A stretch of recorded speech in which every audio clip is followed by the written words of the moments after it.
Welcome to Spellstorm Miniatures, a podcast about miniature wargaming, including War Machine and Hordes by Privateer Press. We want to inspire you to play more.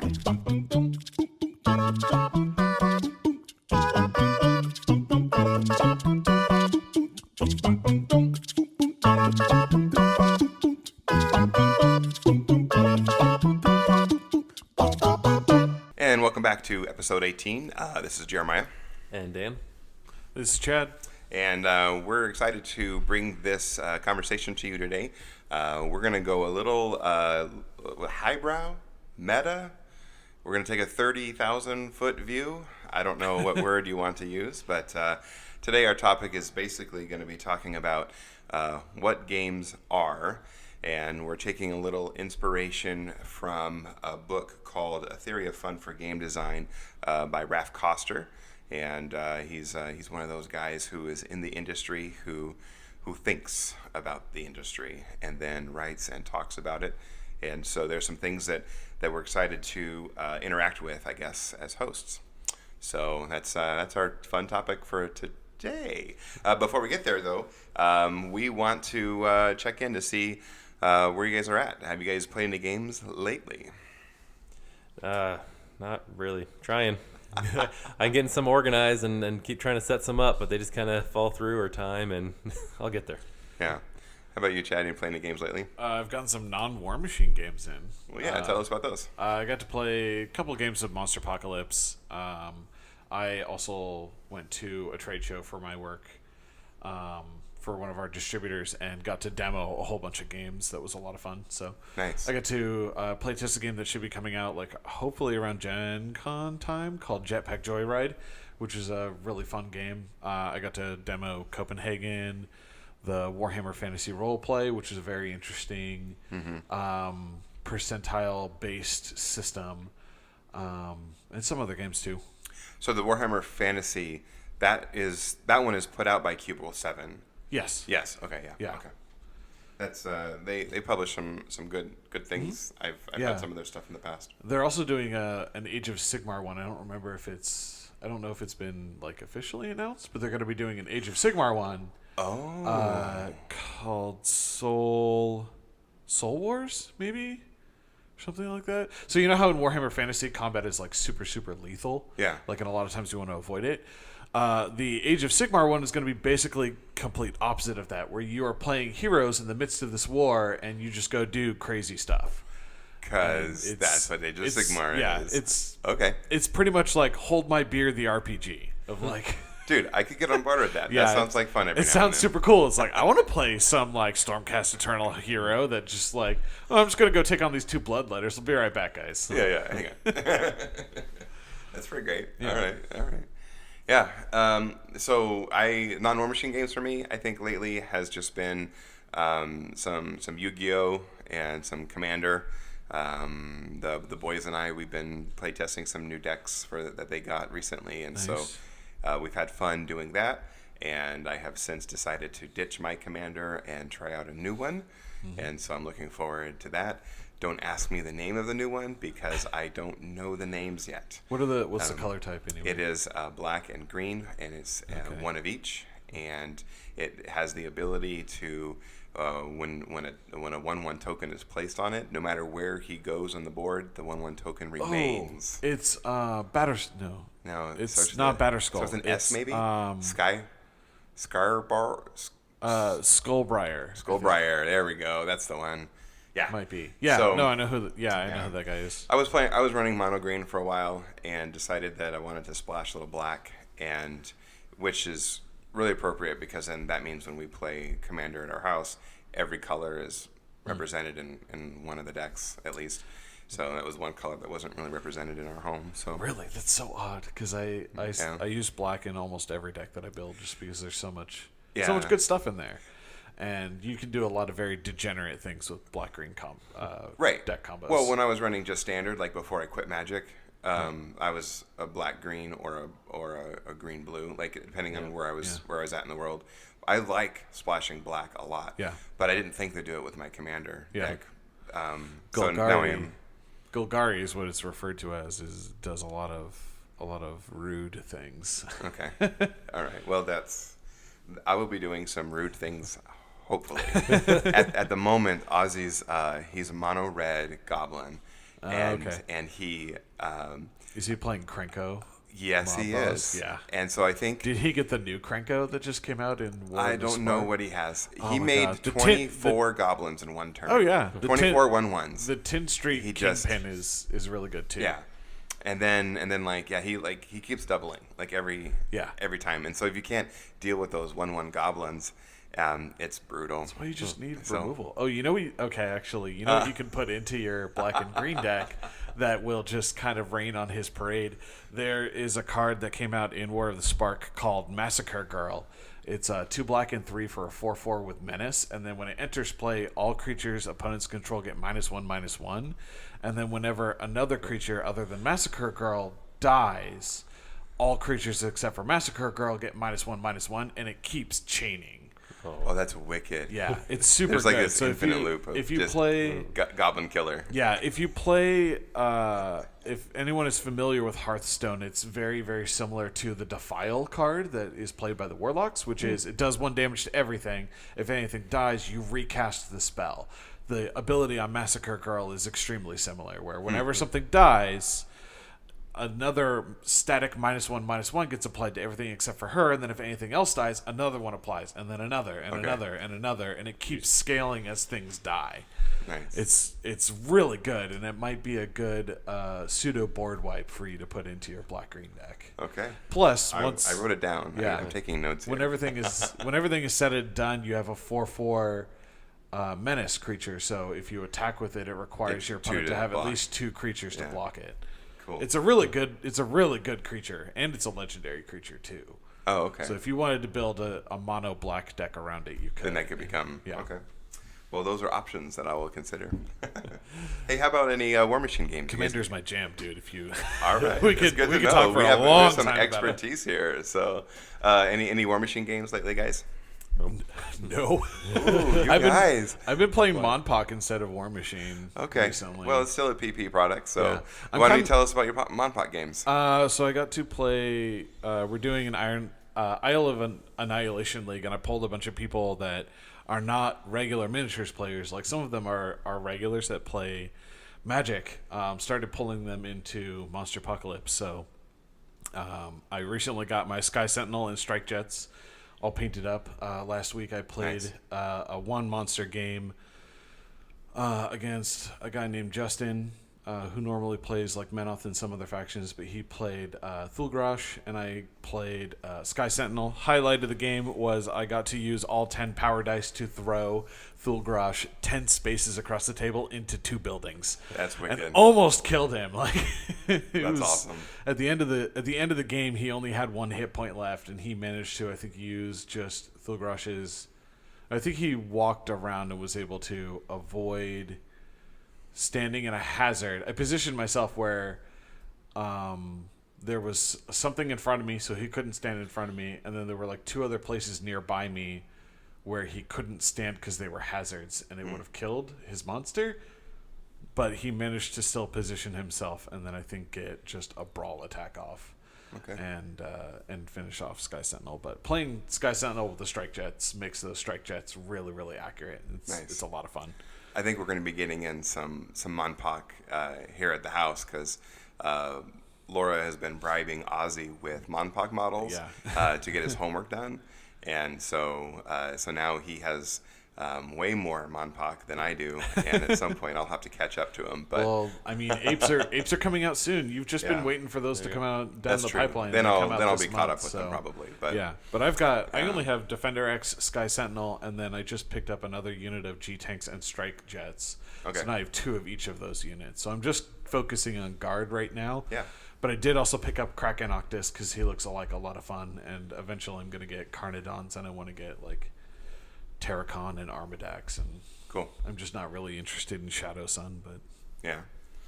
Well, I got a couple War Machine games in during the Memorial Day weekend. We decided that my family, we went to the lake like 2 out of the 3 days on that weekend, And so I decided to invite some folks out to play War Machine on the Monday morning before we went out to the lake that day.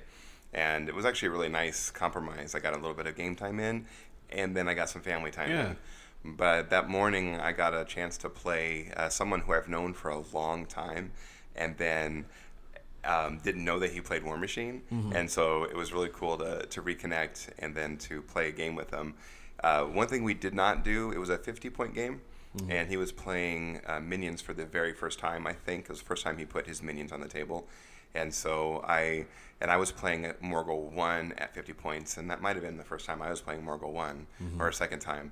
But one thing we did not do is we did not put a clock on the table, which is unusual, because usually I do like to play with the clock. And so anyway, so we were playing very casually, and admittedly I was super slow and talkative and everything. And so an argument could be made that if we were on the clock, I would have lost by clocking myself, which is a fair argument to be made.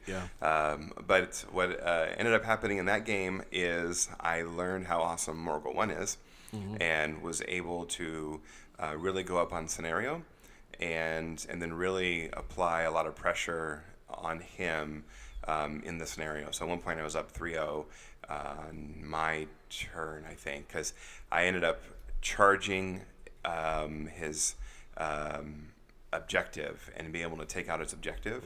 And he had what's that when you jump out of the way 3 inches when someone comes at you? Admonition. Yeah, so he had admonition out of the way, and which got me able to go for his objective, which I don't think he thought I was going for. And so that actually was what put me up 3-0 on scenario, because I had the 2 scenarios and then I had the objective.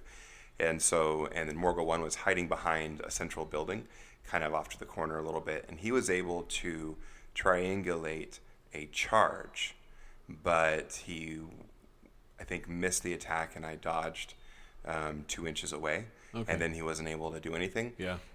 He could have, in hindsight, he was within melee range of my objective, and he could have finished his activation trying to go after that, but he did not. And had he done that, then it would have been a much more of a game, because then at the end of his turn, I won 5-0 on scenario. And so that was probably the first game I've ever played where I won on scenario on my opponent's turn. Which means that I really had a master of the board. So I felt really good about that. But then my other game, I did not feel so good about. I played Eli. He was purposely preparing for an upcoming event, and so he had the Iona Lord of the Feast thing.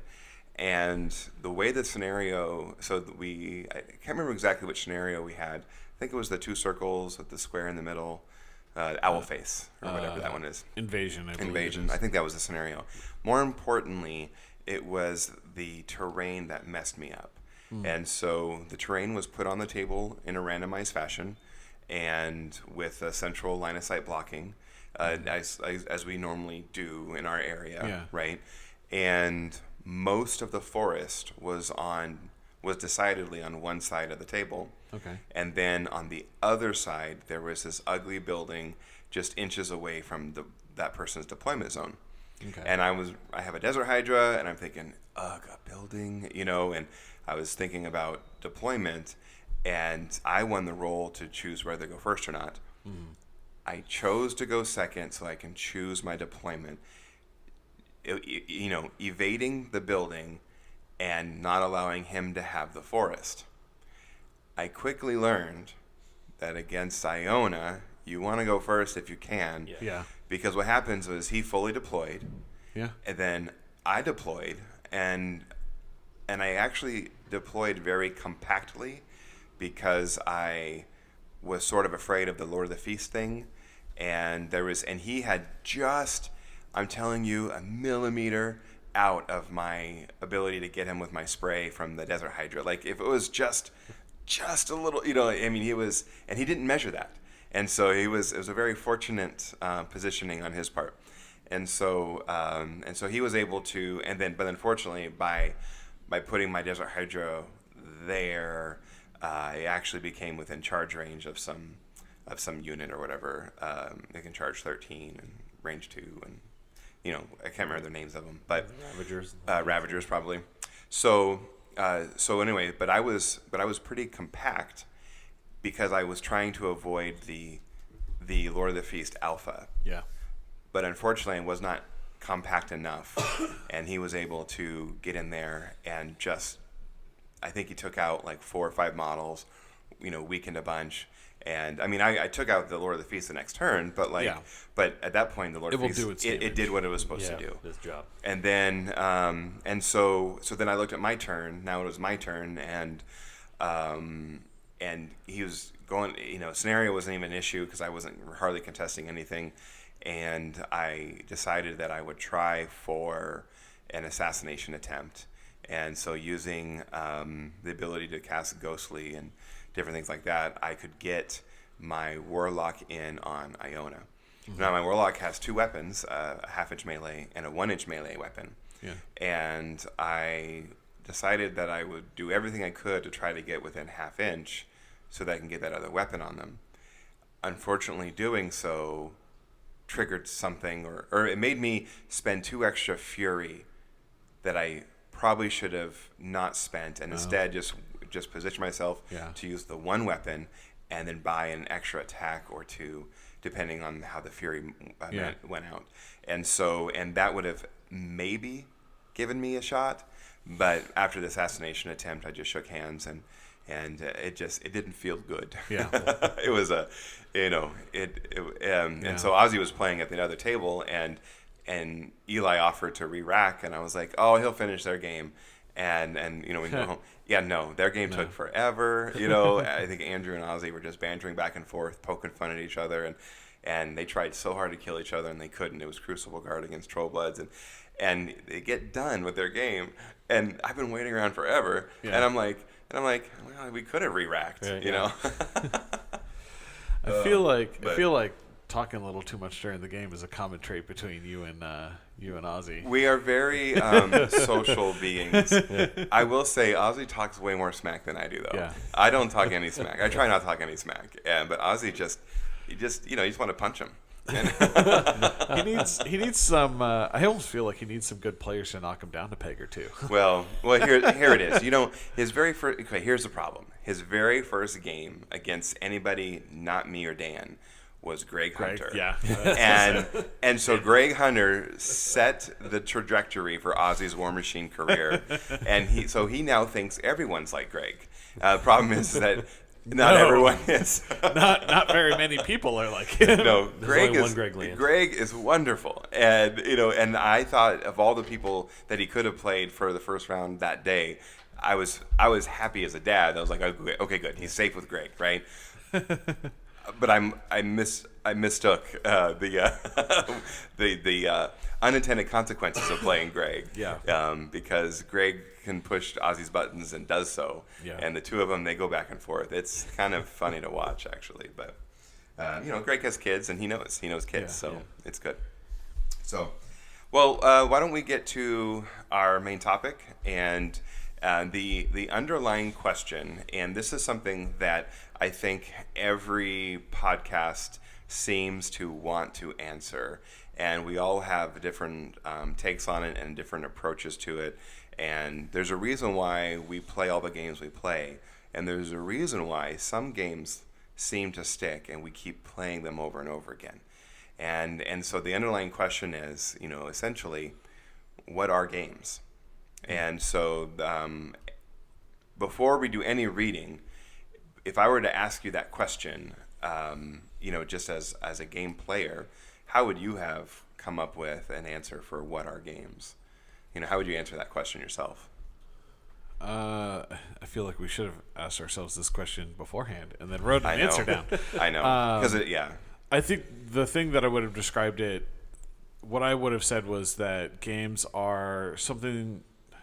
It's something that we do in free time for enjoyment, either to try and figure out a strategy or because we enjoy the strategy, especially in War Machine, of trying to unravel the knot. a lot of times. It's one of the things that I enjoy with Circle a lot is trying to figure out how you're going to unravel the knot and get that assassination. But some of it is also just the social aspect of it. There's a lot of different board games and things like that that are social games where you just hang out and play a cooperative game with your friends and talk about the game that you're playing. The Marvel, was it Marvel? Yeah, Legendary Encounters Marvel is a card game that a buddy of mine, Jeremy, and his wife and other really good friend really enjoy, and we like sitting down and playing it because it's a cooperative game, and we like. Is it a deck building game? Yes. Sort of, yeah. I've played that before. It's a great game. Yeah, it's a good game, and we like the social aspect of just sitting around and talking about it and BSing while we're playing, and it's not so intense that we're really bending over backwards to try and figure things out. But it's also like there's enough going on that it keeps our attention that we don't get bored. Yeah. So I would say the games are things that we do in our spare time for enjoyment. Okay.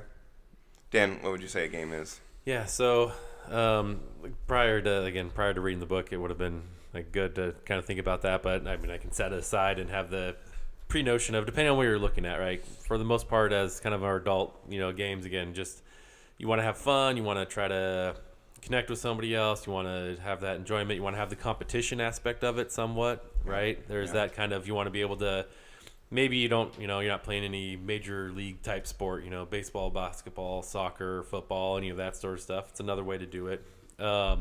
Thinking on the kid level, like, essentially tag is running away from predators, right? Like, you got to get your kids fast or they get eaten. Yeah. Hide and seek is very similar, right? Learn how to hide from a danger. I'm just saying. Yeah. They're as a young kid, the games are more along the lines of teaching. Was kind of my thought. Is like, again, kids having fun. They want to run around, they want to have the social aspect, but they're also usually learning a little bit of something out of it too, or practicing something without really realizing they're practicing it. Yeah. Whereas an adult, you're a little more clever and usually understand that, okay, I know I'm doing this game this way, but I'm really practicing this way, sort of thing.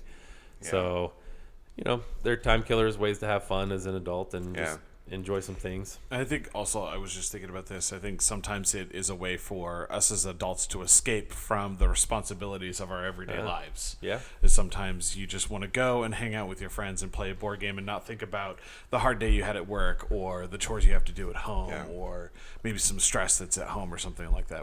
Some people use games as an enjoyable escape from our everyday lives. Yeah. Indeed. Especially people who don't do it on such a regular basis. Like, there are some people that only game like once a week, but then there are other people like us that I think game, the majority of our week at some point. Yeah. Like, at one point I was doing some sort of a gaming event almost every single night of the week, and it was exhausting. Yeah. It was exhausting in some ways. There's definitely a balance to have too much and too little. Yeah. Yeah. So I think what I'm hearing, there's definitely some themes that are coming out in our discussion so far, but I'm also hearing that there's different purposes for the game. And one of the things that I was thinking about about this question is when I coached soccer. I coached soccer for I think 8 years, and every year I would go to these clinics, and eventually I got my national soccer coaching license or whatever. And it was something that I didn't have to do. It was something that I particularly enjoyed doing. Was learning more about the game and being able to coach it. But there was an epiphany moment in my coaching, as somewhere halfway through my coaching career. In the beginning, when I had practice, I would have these drills, and we would run, we'd dribble, we'd pass, we'd shoot, and sort of the stereotypical, this is how you coach soccer when you're an untrained soccer dad, right? And then I started learning more about soccer and itself, but then I also learned more about the concept of coaching. And what I found was, instead of running drills, I actually started to run these like mini games, and in the process of running these mini games, I taught certain skills that went along with being able to be successful in these mini games. And so I was basically using games to teach my players how to play the game better, and so it's sort of this game within the game thing. Yeah. And so I started thinking, And that's kind of what drills are to begin with anyway. well, arguably, but sometimes. And so Not really like doing wind sprint drills, but like, well, yeah. Practicing of like running. I grew up playing soccer too, and so like the practicing of running into the corner and kicking, basically like a corner kick. Like a corner kick drill is one way to practice doing that section of the game, or running into a corner and kicking in back towards the middle of the field is another way of kind of a diversionary tactic of like drawing. It's a mini game of drawing defenders away from the middle of the field, and then while they're out there, faking them out and kicking the ball back towards the middle, or then sometimes all the way out to the opposite side where there's less people and maybe more of your team over there or something. I'm going to say yes. I'm just going to agree with you because I'm an agreeable person. But over the course of my coaching, I actually did less and less of those. Yeah. And more of these other types, and that were kind of famous in like Brazil. And so what ended up happening was the way that I structured our training time was very different, and it ended up our team ended up doing so much better on the field and actually becoming more competent soccer players and things like that. Yeah. But I guess the highlight for me, as I think about, because we want to talk about what games are, and so for me, I think games are there's like, I think they're ways to practice certain skills. I think that there's that they're structured. They have a rule set. There's a time frame and and things like that. And but I think this is the definition that I want to use, is they're a fantastic way to get your brain to think strategically. And so in the game of soccer, you are your own game piece. Yeah. But like in the game of chess, you get to think strategically about 8 pawns and 8 pieces, and then putting them in action and putting them on the thing. So, but I love how one of the things you guys brought up was the difference between how children approach games and how adults approach games. Because children definitely approach the game more from a learning relationship. And then the adults, there is more of that entertainment. There's more of that social, but we still get to use our brain. We still get to think strategically, things like that. And some of it, I mean, it's also a more simple time because as a kid, you're looking for something to fill the day. Whereas as an adult, you're looking, like I said before, it's almost like you're looking for some sort of an escape because you have so much going on in the day. You're like, I want something that's enjoyable and that's not just repetitive work. But like, I remember being a kid and, summertime came around and it's like, unless I didn't have any friends to hang out with, I almost wasn't in the house. I was out riding my bike and climbing trees and hanging out with friends and playing games and things like that. And don't look now, but you said playing games. Yeah. Well, kids make up games. Exactly. You got a line here, you got a line here, you got a ball here. It's like, or you play with action figures or something like that and make believe some story. Like it's. Oh yeah. It's so imaginative. It's so creative. It's a much more simple time. Oh, if we can all go back. I wish someone had told me that being an adult sucked so much. I would have stayed a kid longer. I wouldn't have rushed off so quickly as well. Yeah. So we read a couple of very interesting things, and I want to interact with a couple definitions that of possible definitions of games, and some of these they have some strengths to them, but then they also have some obvious weaknesses to them. And so I want to just interact with them for a little bit as a team here. Okay. And one of them is, a game is a rule-based formal system with a variable and quantifiable outcome, where different outcomes are assigned different values, and the player exerts effort in order to influence the outcome, and the player feels attached to the outcome, and the consequences of the activity are optional and negotiable. That was a mouthful. Yes. And it doesn't sit right with me because that's not how I feel when I play War Machine. Yeah. Or, you know what I mean? Yeah. So what is... but in a way it kind of is. why don't you respond to that? Okay. In a way it kind of is Okay. because, so if you want to break it down Yeah. a little bit, the point of every War Machine game, the root point of every War Machine match or game or whatever you want to call it is for someone to win. Yep. And when you are putting multiple games back to back in the form of a tournament, if you want to look at a tournament as a series of games where you're trying to, there are quantifiable values. There are values for destroying units, war beasts, warcasters. There are values for controlling zones, destroying objectives. Those are all quantifiable objectives that you're trying to achieve, on top of the initial objective, which is win the game. And you can win a tournament just by winning every single game, just by assassination. But then there are also ways to definitively win a game or get second place in your standings by those quantifiable other objectives of destroying more army points, getting the most scenario points, and things like that. And it may not be the way that you look at it, but it is a much more logical and direct definition of what games actually are. That's true. I think that I want to break it down a second because there is one emotive statement or phrase in that statement which I want to address. But one of the things that's interesting when you take this definition and you apply it to War Machine is that it actually, I would add the word complex. Yeah. Because in War Machine, there are 3 win scenarios per game, or win conditions, I should say, maybe. Yeah. And then there are multiple ways of scoring and breaking ties in a classic steamroller. Yeah. And so what that does is that makes the game way more deep.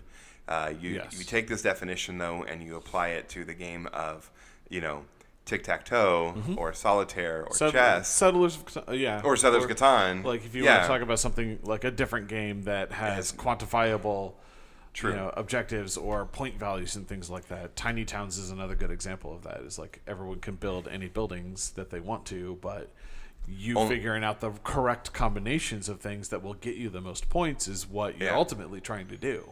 Yeah. So here's the sticky part here's the part of this particular example of what a game might be that kind of is sticky for me, and it's the player feels attached to the outcome. Okay. Because I think, like for example, when you're playing a competitive game like War Machine, both the way that it is good, the really good games that I enjoy playing, are when both players want to win and they bring their best to the table in order to win. The games that don't feel good to me are when maybe someone goes on tilt or whatever, and they're no longer as invested in the game as the other person, but because that other person doesn't have an equally invested opponent, they actually lose a little bit of their interest in winning the game too. They just want to get out of the situation, because their opponent's on tilt, and so that's an interesting component to this particular definition of games, because it does require that every participant is as equally invested as possible, because not every game is that way. Yeah, and I think through reading the book, honestly, I feel like the author takes a little bit more of the standpoint of competitive online games, which is something that they mentioned is kind of their background, like first-person shooters, and mostly analyzing those types of things, and then also non-cooperative board games or non-cooperative games where everyone is out to try and win and beat everyone else.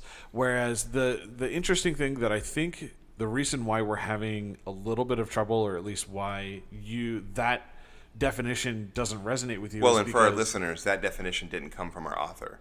I have a list of 5 that he offers from other people. Okay. So this is not from our author. Well, Okay. it's an example that he gives in the book. Yeah. But I think in particularly with War Machine and our community, it is not just about coming to a tournament and winning a game.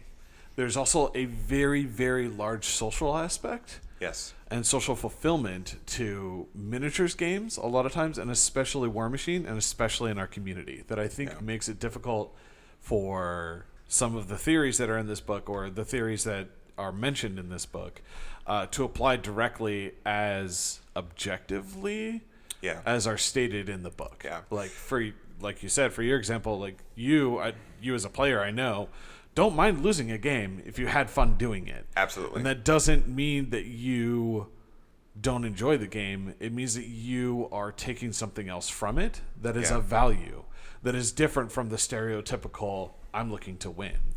And that's kind of what Commander is in Magic. It's part of the reason why Commander is a little bit more fun, is it is meant to be a social, multiplayer, political game, as opposed to just, you and I are playing, I'm trying to beat you, I'm trying to do everything I can to beat you. It's a little bit odd, because I think we all play things that are a lot more social. Yeah. I think it's a good take. Because you're right. Miniatures, I feel like, is in its, I think, a higher level category when it comes to games, because you do have the actual game side of it. Yeah. And so depending on what miniatures game you're playing, you're going to have a more clear, this is what a game is, right? But then you're right, there's the hobby side, so you have the opportunity to express creativity, you have the opportunity to, choose paint schemes and poses and all these weird things you want to do, and that is absolutely subjective and creative. No one can ever tell you that model sucked, and if they did, they suck. Yeah. And so, And I think, like I said, I think that is also just, a lot of it also just has to do with our community, because before I got involved in War Machine, or when I was involved in War Machine, before I ever got into 40K, you hear lots of stories about the community being extremely negative situations, and because it is people treating a social miniatures game as a board game where it's, I'm here to win, period. And it creates all of those negative experiences that you hear about in the horrors of miniatures community, of like, I don't want to come to the table and play an opponent that is only here to win at all costs, because that's not what we're here to do. Like, we are here to win. That's part of the game.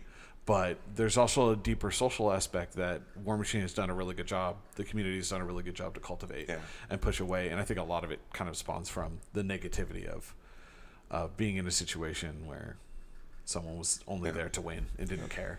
So I want to finish my thought. But that's a different topic. Yeah. I was going to say I want to finish my thought. What makes miniatures on the whole better, I think, higher than other games is because there are multiple ways to engage the hobby, and we call it a hobby, right?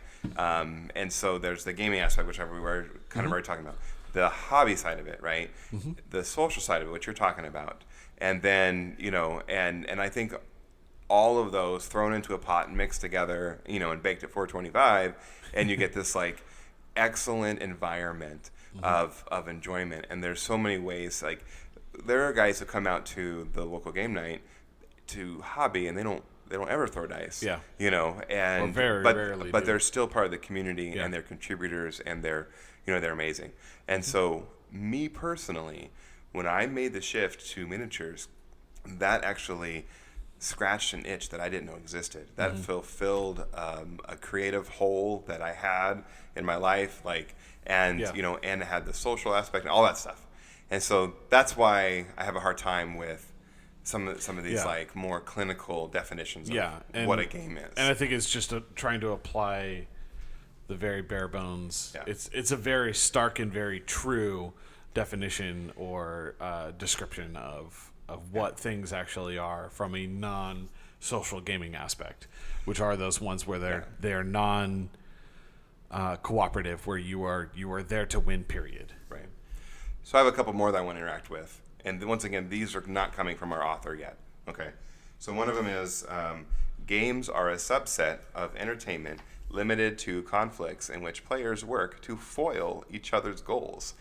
Just one of many leaves of a tree that includes playthings, toys, challenges, stories, competitions, and a lot more. Quick, any thoughts on that one? I mean, you're kind of going along the same idea of I think the aspect of the competitive play. Sometimes I think of like Ticket to Ride in that example, because you can play that one, keep your own path, do your own thing, but you know what? You see someone and you can see their route, where they're going, and hey, I got 3 blues before they did, haha. Now they've got to go around 6 different ways. And by the way, I hate that. Yeah. Don't. Right? It makes me kind of actually think about a game that I've become recently familiar with called Tiny Towns, which is it's all about everyone gathering resources and building buildings. And I made mention of it earlier. Of everyone can build whatever buildings they want, but there's also this mini game, because of the way the game works is every single turn there's a master builder. The master builder decides which resource they want, and everyone takes that resource. So there's this, and then it passes to the next person. So there's this mini game of looking at what other people are building and what resources you believe you're going to get, and analyzing what do you want to grab, or what do you potentially want to get that's going to foil somebody else. Because as soon as your board is full, if you can't place any more resources, you're out of the round. And the round continues the game continues until no one can fill their board and everyone has built as much as possible. So there's this mini game of, I want to look at Jeremiah's board, see what he's trying to build. Oh, he's trying to build a chapel. Well, chapel, he needs stone. I need stone for something else, but I also need this other resource. If I take this other resource, it helps me, and it gives Jeremiah a resource that he's not using right now that's going to clutter his board. So I'm going to pick that thing because it helps me, and it screws up Jeremiah. Yeah. And that is kind of where it is also true of there are different things, especially in resource management games and worker placement and building and things like that. That is definitely very much seen of like, how are you achieving your goals, but also setting other people back. And it's a very true definition. I think this is a better definition. It doesn't show itself in miniatures as much. Unless we're not really. Unless you're some scenarios if you can, like when we can test of someone's scenario point in War Machine where we're foiling one of their goals, but it's not a hard foil. There are other harder foils that are a little bit more difficult to achieve by placing things in the way that will do damage to opponents' things. So, for example, Kruger One's feet is you get to place 3 3-inch AoEs that do damage if an opponent enters them.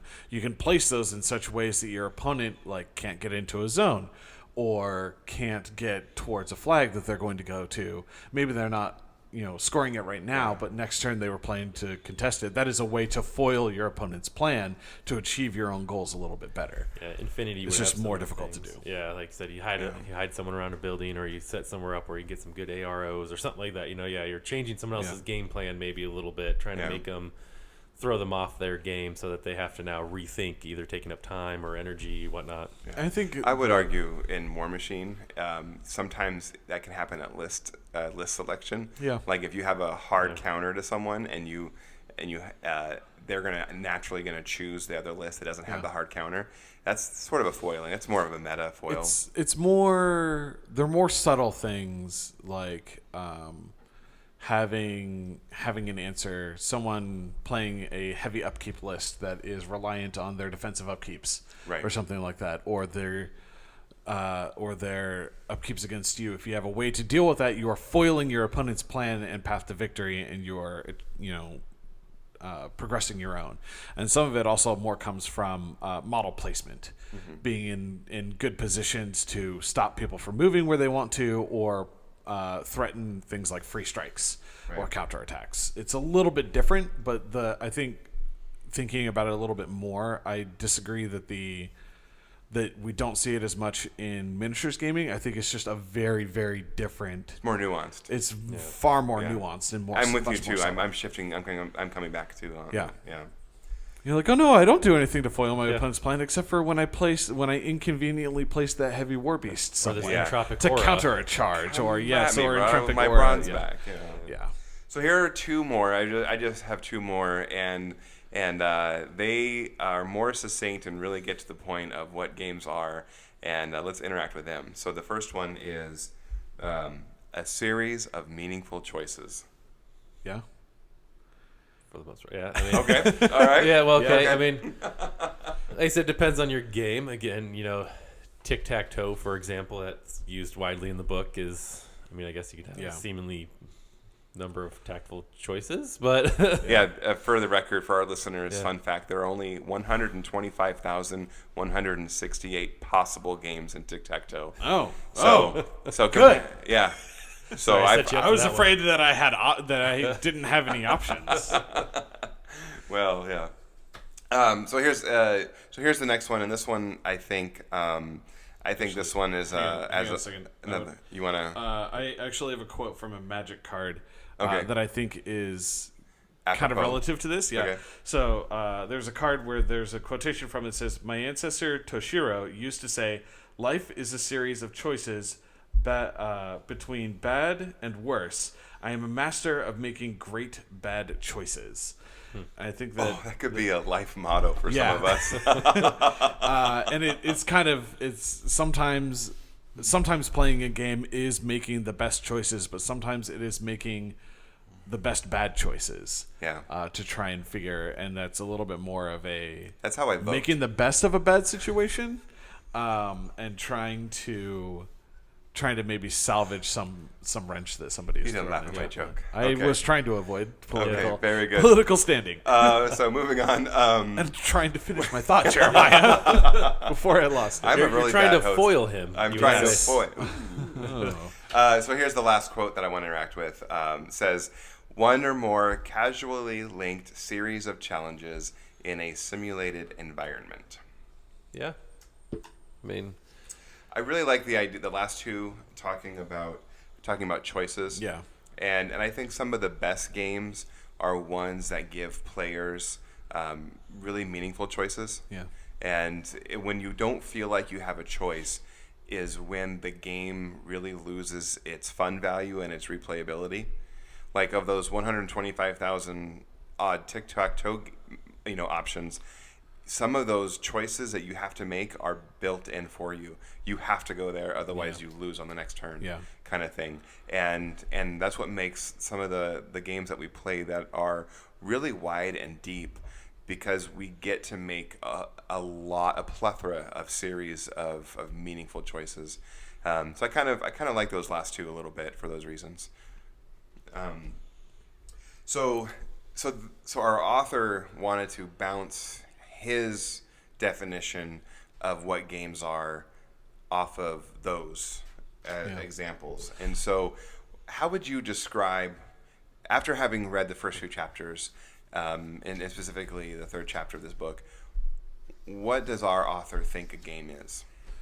Well, actually, I wrote down, it's something that he kind of directly says in the very first page of that very first chapter, and it's a very simple definition, and it's that games are puzzles to solve, and then they become more complex when you're discussing about series of choices or quantifiable objectives and point values, or players trying to foil others and things like that. It becomes more complex definition, but I think just kind of if you think about a lot of games, and I made mention of this in my own definition of it, is that games are puzzles to solve.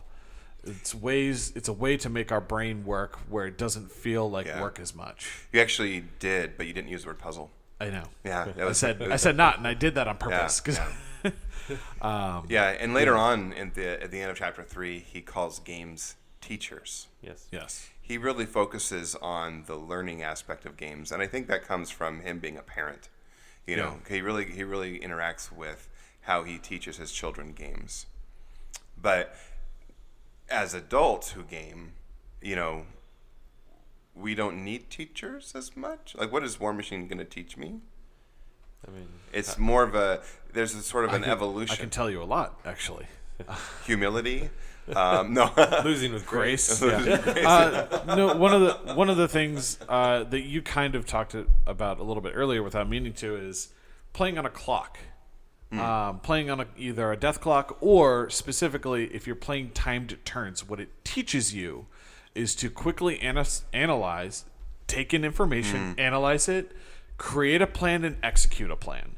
And it's exactly what very complex strategy games teach you, is thinking quickly on your feet. Yeah. And if you, at one point, when I was playing War Machine extremely competitively, and that was my objective, was to go to tournaments and win tournaments. Practicing on a clock and practicing timed turns is actually a way for you to train yourself to think more quickly. And I think not only in a strategy game that I was playing, but you can apply it to other games, thinking quickly. You can apply it to other life and situations. Hopefully you don't find yourself in a situation where you have to think and react super quickly and almost out of pure instinct, but sometimes life does require that. And I think it kind of helps condition your mind to take in information, analyze the information, formulate a plan, and execute a plan rapidly. Yeah, I mean, I was going to say... Finish your thought. Yeah, well, see, now I'm all discombobulated. See, I'm not thinking quickly on my feet. I haven't played enough games of War Machine. Yeah, but basically was a lot of, like, 2D6 games especially, like, is, War Machine, where you usually only have 2D, or, Hero Clicks, or a lot of those. You start learning some, like, odds, percentages, what there's good to go on. Like, I mean, I think most people could say, okay, what's my chances of rolling a 9, right? Or, what's my chances of rolling a 7? We all kind of inherently start learning those numbers and statistics and so forth. That's true. And a lot of quick math, especially War Machine starts cooking a lot of, like, okay, I got to add, like, 13 pips together real fast and then say a numbered column and, Yeah. So there's like those the refinement of those kind of skills. Yeah. I really like what you were talking about in terms of like the interaction and the making of decisions, evaluating, analyzing. That actually reminds me of something that I read a while ago, and it was an article that talked about companies bringing in dungeon masters to have work teams play D&D together for the purpose of learning how to make some of those decisions. And those are some like soft skills that we talk about that sometimes folks have naturally, like those people are just really good people, but then you have some non-people who need to develop those soft skills, and they're working in an environment where having those soft skills will help them to be more successful. And so games like Dungeons and Dragons helps with that, but I would argue even games like this, like War Machine, can help you with that too. It's a little bit different because you're definitely in a more competitive environment. But sometimes you are in a competitive environment at work. And so one of my favorite things that has came up as a joke and become more serious, or was actually serious, is you guys have probably seen the step-by-step guide to apply Dungeons, or to put Dungeons and Dragons onto your resume. And it seems like a joke at first, but if you break it down and you think about it, it's like you say, you can put it into your resume when applying for a job of meets on a regular basis with a group of people for social interaction, team building, and compromising and problem solving.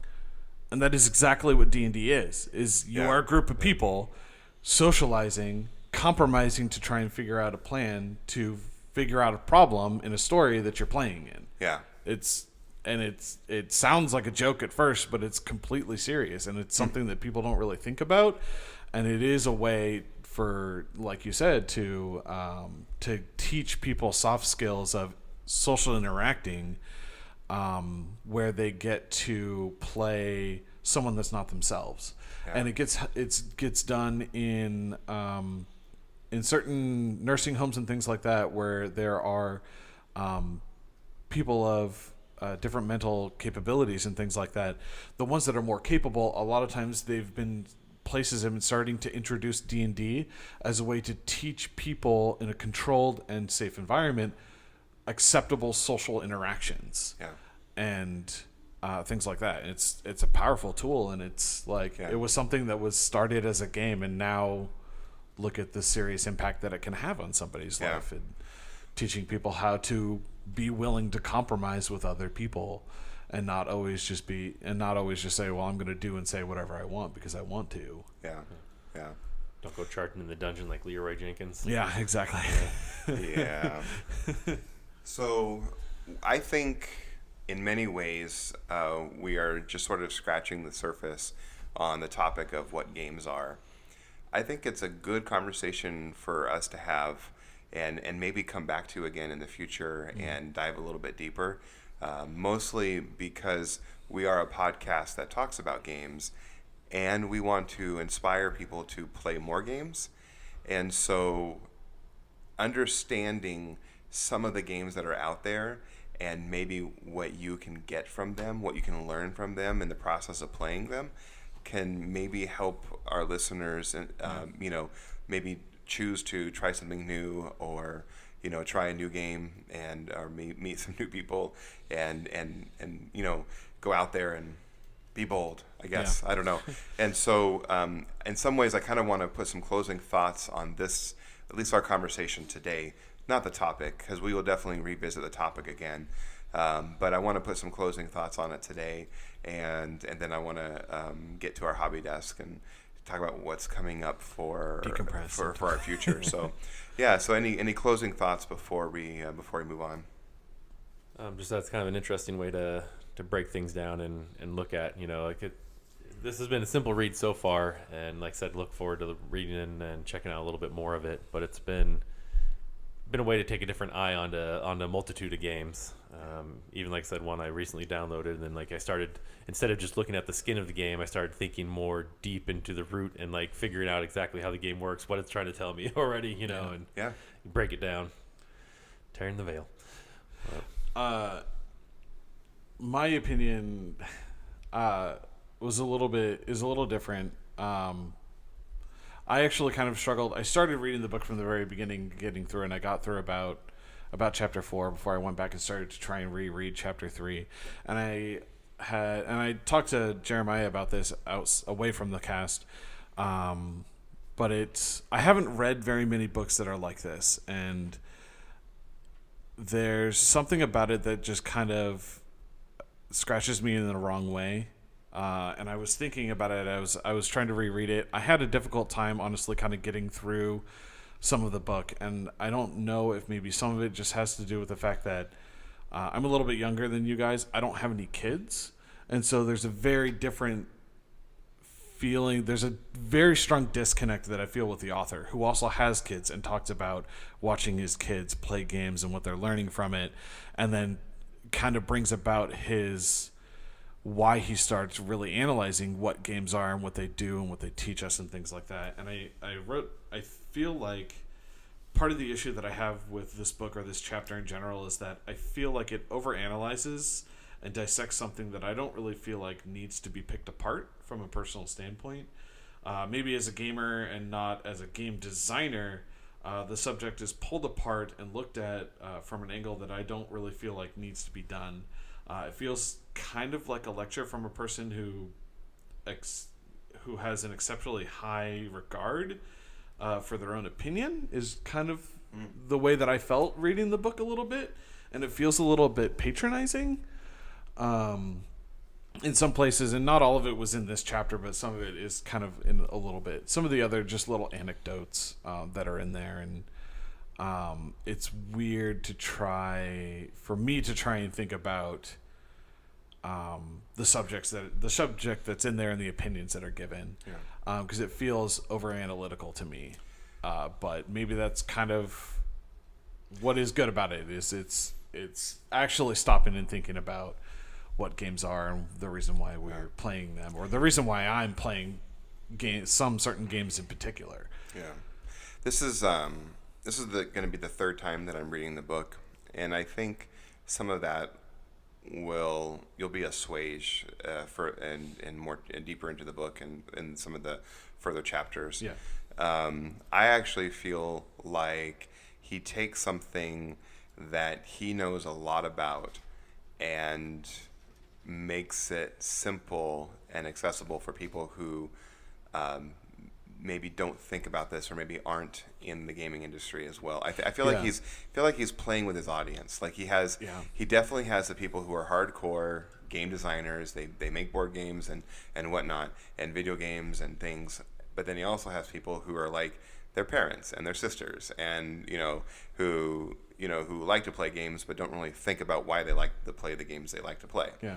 And so I actually feel like it helps us to get there. Some of the discussion that he has around the brain development and seeing patterns has been very helpful for me as I used to be a classroom teacher. Yeah. And so I actually communicate some of these ideas in some of the things that I have taught over the years. And so I appreciate the accessibility, and maybe it's just because I'm smart enough to understand what he's saying, and also can go deeper with him because he has all these extra notes in the back. Definitely the reason why you think it's patronizing is because you're smart too, and you've thought about games and you know games. Yeah.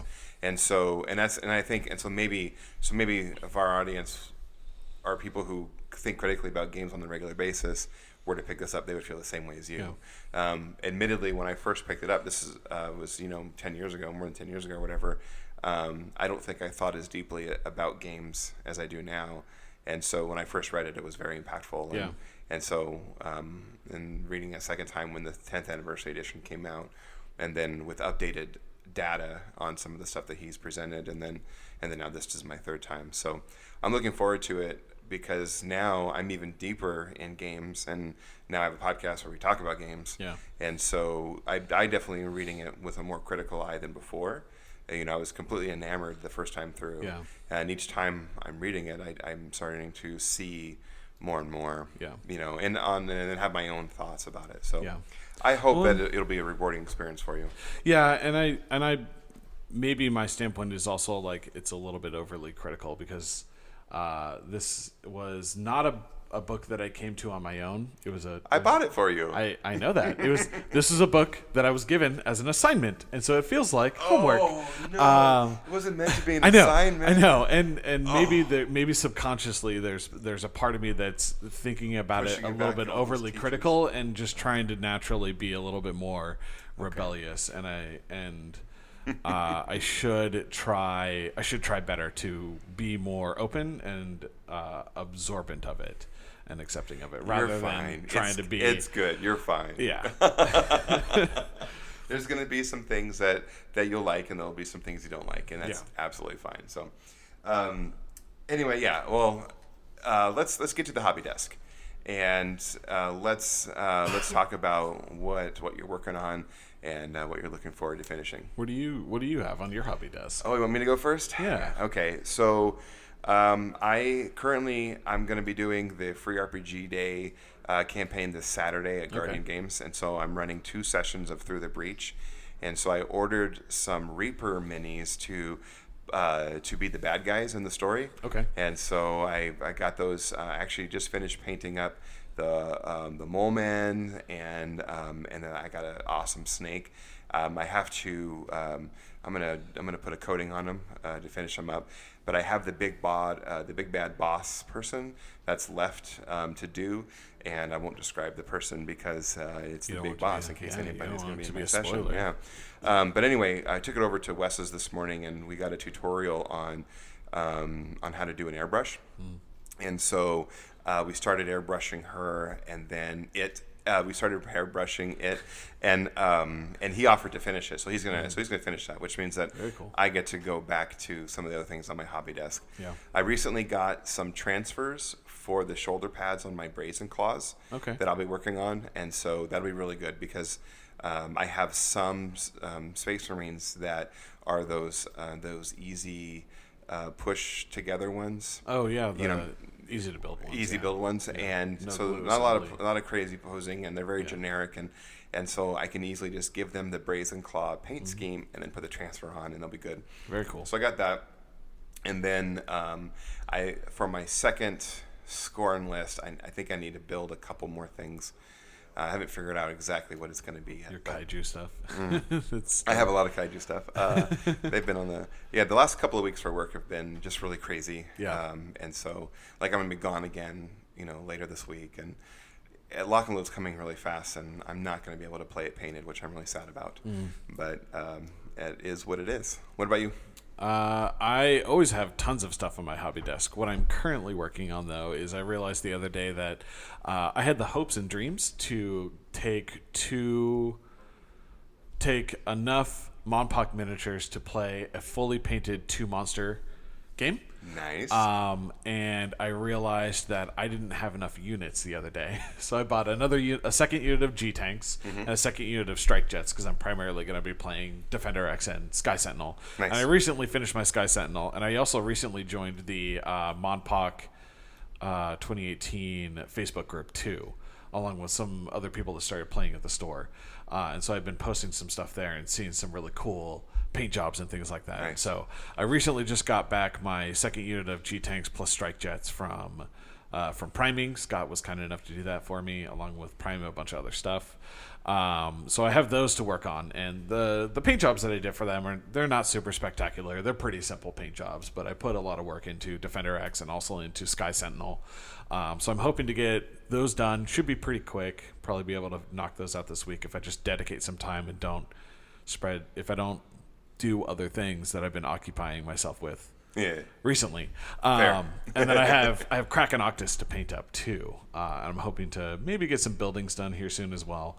Eventually, sitting primed and ready to go is the Mortarion that Nick bought for me to assemble his Monpok miniatures and possibly do some painting. So eventually that will actually make its way to my hobby table and start working on it. But that guy is going to be a monster to work on, and I want to take my time on it. And so I'm leaving it for a time when I'm not rushed and I'm not working on some other commission jobs that I have been putting off because I didn't really know what direction I was going with the paint scheme.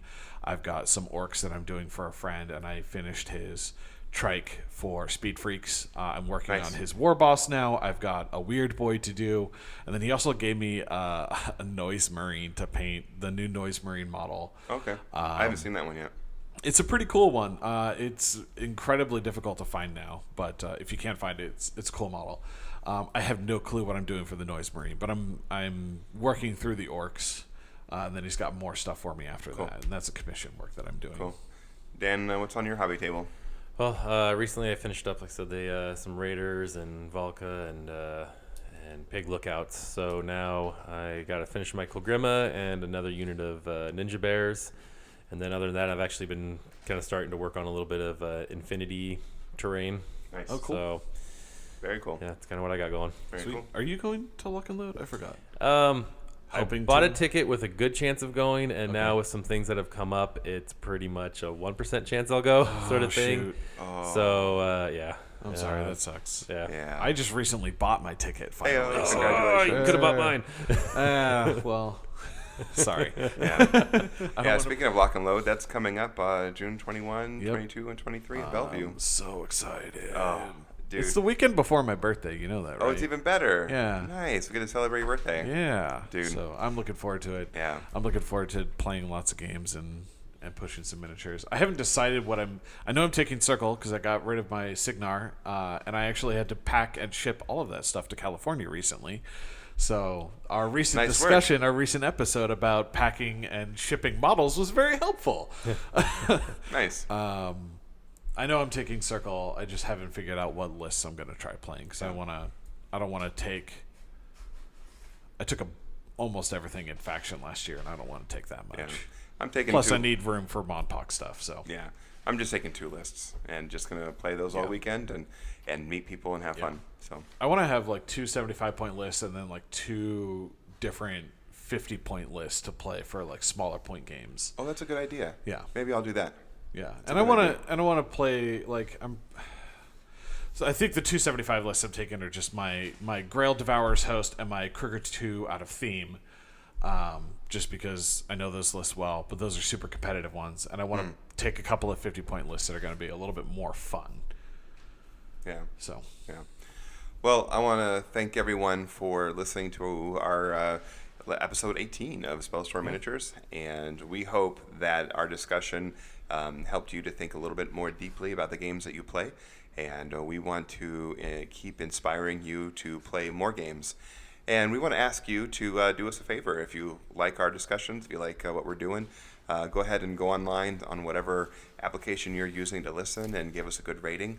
And if you have anything in particular that you want to ask us, or if there is a topic that you would like us to discuss, you can message us at spellstormminiatures@gmail.com, or you can send us a message on our Facebook page or Twitter.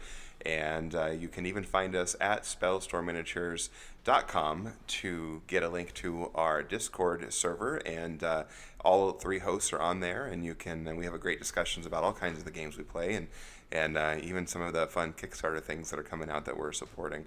But we thank you for being a part of our community, and we hope that you have a great time playing the games that you play. Thank you. Boom.